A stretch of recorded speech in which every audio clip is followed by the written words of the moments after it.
Well, it's a good point is because the truth of the matter is the board of directors is a very important piece of this. Board of directors, and what you're referring to for people who are listening, is the idea I write about is that you have to create like a board, bold of directors, people around you that want to see you succeed or who are like-minded like you, who have the same goals of their life. They don't have to be the same goals as you, like specific, but who have the same mindset, growth mindset that you have, who want to see you win. Are you familiar with a saying called Schadenfreude?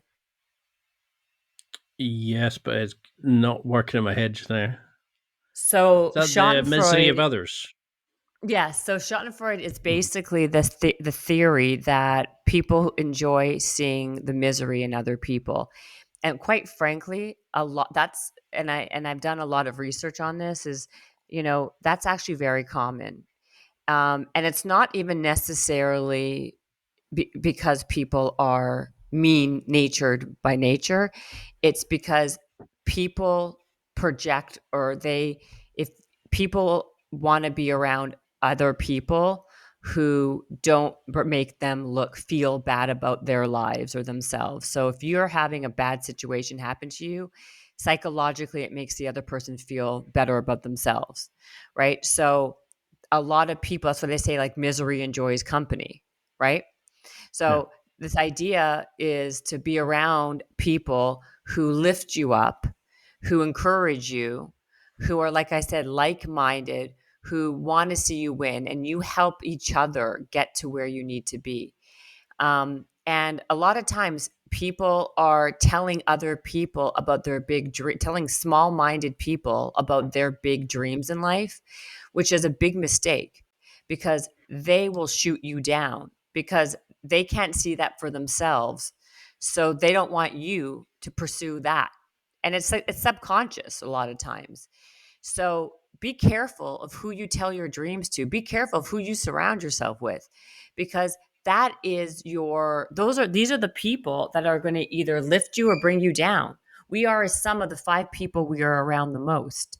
So when I talk about this board of directors, it's about making sure, trying to find a, a group of people that help encourage and build you to get the courage, to get the confidence, or to attempt, or who help you with their contacts or whatever it is, to be the person, self actualize. That's what it's about. So And you do say this, I mean, mm, I was going to say, like, say we had 6 weeks just now, and somebody listening was thinking, right, she's motivated me. I'm going to get a copy of the book. I'm going to go out there and smash this world. How do we start using the book then to start? Do we use these prompts as ways to look at life? Do we stop and kind of analyze a chapter and then try to improve that in our work? Then look at a relationship next. How do we start implementing this in our life?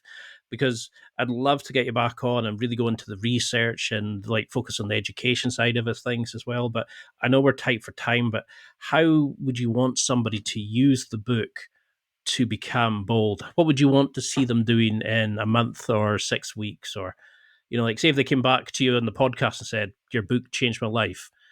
What sort of things, habits, skills, just strategies would you want them to be using going forward using the book? well, the book has a workbook at the end of it that people can use to help build their bold muscle. So they should follow the workbook. That's the first part.